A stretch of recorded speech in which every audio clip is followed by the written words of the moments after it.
उस टाइम पे सिर्फ यही चीज़ चलनी चाहिए कि this is the book and I have to finish my first chapter today. कि साइलेंस रहेगा तभी आप कॉन्सेंट्रेट कर पाओगे।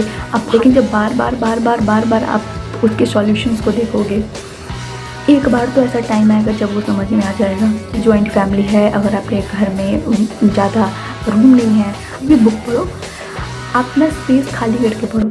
Hello guys, welcome back to my new video. इस वीडियो में बात करने वाली हूँ class 10th and class 12 board exam students के लिए कि कैसे वो अपने सिलेबस को कम समय में बहुत फास्ट तरीके से और बहुत अच्छे तरीके से समझ के वो अपने सिलेबस को कंप्लीट कर सकते हैं विद 100% प्रोडक्टिविटी।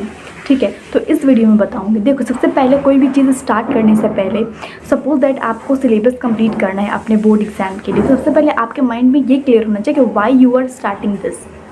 आप ये काम कर क्यों रहे हो, क्यों आपको अपना सिलेबस कंप्लीट करना है, क्यों आपको प्रोडक्टिविटी से पढ़ाई करनी है, क्यों आप ये चीज़ कर रहे हो। ठीक है, अगर आप ये चीज़ जान जाओगे तो ये जो जर्नी है वो और आसान हो जाएगी।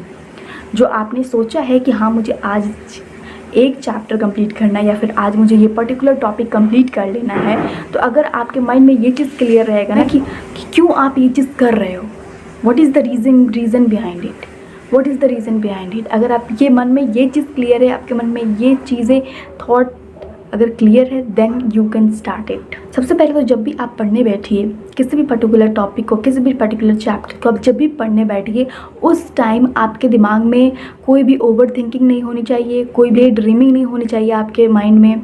कुछ भी आप सोच ना रहे हो उस टाइम पे, कुछ दोस्तों के साथ क्या किया, स्कूल में क्या किया, घर पे क्या हो रहा है, घर की प्रॉब्लम्स, बाहर की प्रॉब्लम, दोस्तों के साथ कुछ इश्यू हो गया, ये सारी चीज़ें आपके दिमाग में नहीं चलनी चाहिए उस टाइम पे। उस टाइम पे सिर्फ यही चीज़ चलनी चाहिए कि this is the book and I have to finish my first chapter today. ठीक है, आपके माइंड में सिर्फ ये चीज़ क्लियर होना चाहिए कि आज ये बुक है और मुझे इस बुक का फर्स्ट चैप्टर कंप्लीट चाहिए। ठीक है, तो उस टाइम जब भी आप पढ़ने बैठो, ये थॉट प्रोसेसेस से और ओवर थिंकिंग से और ये जो फालतू की इधर उधर बातें हैं उसका आपके दिमाग में नहीं आनी चाहिए। आपको सिर्फ और सिर्फ आपके दिमाग में ये चीज़ क्लियर होनी चाहिए कि आपको सिर्फ पढ़ाई करना है, ये सिलेबस है, ये टॉपिक है, आपने आज आपका प्लान बनाया है कंप्लीट करने को, तो आपको वो चीज़ कंप्लीट करनी है। ठीक है, पहली चीज़ तो ये। अब बात करते हैं कि जब भी आप पढ़ने बैठो तो आप मेक श्योर करो कि आप ऐसी जगह पे बैठो जहाँ पे शांति हो। शांति इन द सेंस कि आप एक अलग रूम में बैठो जहाँ पे साइलेंस हो, क्योंकि साइलेंस रहेगा तभी आप कंसंट्रेट कर पाओगे। अब भाई बहन के बीच में बैठ जाओगे, फैमिली के बीच में बैठ जाओगे, तब कंसंट्रेशन हो नहीं पाएगा। तो आप एक ही टॉपिक को 10 बार पढ़ोगे तो भी आपको समझ में नहीं आएगा। ठीक है, तो साइलेंस होना बहुत ज़रूरी है जब भी, जहाँ पे भी आप पढ़ते हो। अगर आपकी जॉइंट फैमिली है, अगर आपके घर में ज़्यादा रूम नहीं है, ठीक है, तो आप एक काम कर सकते हो कि जब आपके घर के सारे लोग सो जाएं रात में तब आप पढ़ाई करो, या फिर आप सुबह में पढ़ाई करो जब आपके घर के सारे लोग के उठने से पहले आप पढ़ाई कर लो। ठीक है, यानी कि रात के सोने के बाद आप पढ़ाई कर सकते हो अगर आपकी जॉइंट फैमिली है, रूम्स नहीं है पर्सनल तो। और या फिर आप कब कर सकते हो, या फिर आप सुबह में उनके उठने से पहले आप पढ़ाई कर सकते हो। ठीक है, ये चीज़ें हो जाएंगी। ठीक है, अब उसके बाद से अगर आपने सोच लिया है कि today I have to complete this topic, ठीक है, जो बच्चे बहुत जल्दी सिलेबस को कवर करते हैं, बहुत फास्ट प्रोसेस से अपने सिलेबस को कवर करते हैं with proper understanding and proper guidance, हर एक चीज़ सही से वो लोग कवर कर पाते हैं, हर एक चीज़ में सही से वो लोग एक एक लाइन बाय लाइन उनको सारी चीज़ें याद रहती है। वो इसी वजह से याद रहती हैं क्योंकि वो बहुत डिसिप्लिन्ड होते हैं। पहली बात कि 2 लाइन ही पढ़ेंगे तो फोकस के साथ पढ़ेंगे, अटेंशन के साथ पढ़ेंगे। ठीक है, यही चीज़ होती है। ठीक है, उनके अंदर। तो अब मैं बात करूँगी कि कैसे आप भी वो चीज़ कर सकते हो, कैसे कर सकते हो। ठीक है, फर्स्ट ऑफ ऑल कि आप जब भी किसी लाइन को पढ़ो, ठीक है, किसी लाइन को पढ़ो, किसी भी चैप्टर को पढ़ो, तो कंसंट्रेशन पावर अपनी इंक्रीज़ करके पढ़ो। कैसे होगी वो इंक्रीज़ तभी होगी क्योंकि सपोज़ आप फिजिक्स का कोई चैप्टर पढ़ रहे हो, आप साइंस का कोई चैप्टर पढ़ रहे हो, ठीक है, मैथ्स का कोई चीज़ लगा रहे हो क्वेश्चन, ठीक है, आप लगा रहे हो, आपको पता है कि आज मुझे 10 क्वेश्चन मैथ्स के करने हैं, तो कैसे होंगे वो तभी होगा ना जब आपका माइंड क्लियर होगा। आप उस क्वेश्चन को जब देखोगे, समझोगे, एक बार में नहीं समझ में आया, 2 बार में नहीं समझ में आया, 3 बार में नहीं समझ में आया, लेकिन जब बार बार आप उसके सॉल्यूशंस को देखोगे, एक बार तो ऐसा टाइम आएगा जब वो समझ में आ जाएगा, ठीक है।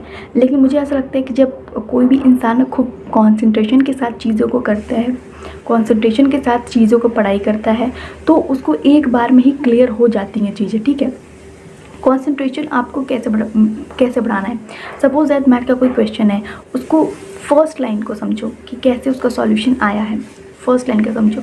नहीं समझ में आता है, यूट्यूब पे देखो उसका सॉल्यूशन कैसे आया, या फिर हिंट्स देखो उसके जो बुक में पढ़े होंगे, ठीक है। समझने की कोशिश करो, जब तुम समझने की कोशिश करोगे तो वो तुम्हें ऑटोमेटिक आएगा, ठीक है। तो ऐसे करना है। उसके बाद से मैं बात करूँ कि एक और चीज़ बहुत इंपॉर्टेंट है, मेक श्योर आप जहाँ पे पढ़ाई करते रहो वहाँ पे नीट एंड क्लीन जगह रहे, ठीक है। जहाँ पे भी आप स्टडी टेबल पे अपना पढ़ाई करते हो या फिर जहाँ पे पढ़ो, make sure that it should be neat and clean, okay.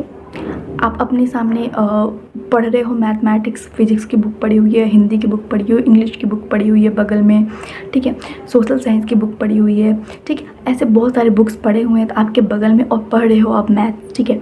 तो this not make a sense, क्योंकि जब आप एक पर्टिकुलर चैप्टर पढ़ रहे हो, एक पर्टिकुलर बुक का पढ़ रहे हो, सिर्फ वही बुक खुली होनी चाहिए। इससे क्या होता है, माइंड डिस्ट्रैक्ट होता है। सपोज दैट आप मैथमेटिक्स पढ़ रहे हो, देखोगे आप साइंस की बुक बगल में पढ़ी हुई है, तो आपको ये लगेगा कि शिट यार, उसके दो चैप्टर्स मैंने किए नहीं है, उसके सिलेबस बच रहे हैं। फिर आप देखोगे अच्छा बगल में इंग्लिश पढ़ा है, उसके सिलेबस पढ़ा है, उसके बाद देखो बगल में सोशल साइंस की बुक पढ़ी है, उसका सिलेबस बच रहा है, ठीक है।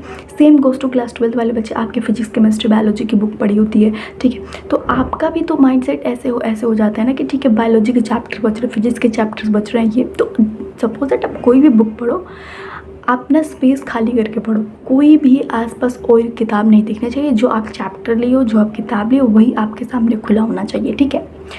तब जाके आप जल्द से जल्द अपने सिलेबस को और अपने चीज़ों को कवर अप कर पाएंगे, ठीक है। चलो, थैंक्स वॉचिंग दिस वीडियो अच्छी लगे like comment share and subscribe जरूर करना मेरे चैनल को। मिलते जल्दी नेक्स्ट वीडियो में, तब तक के लिए bye bye and take care.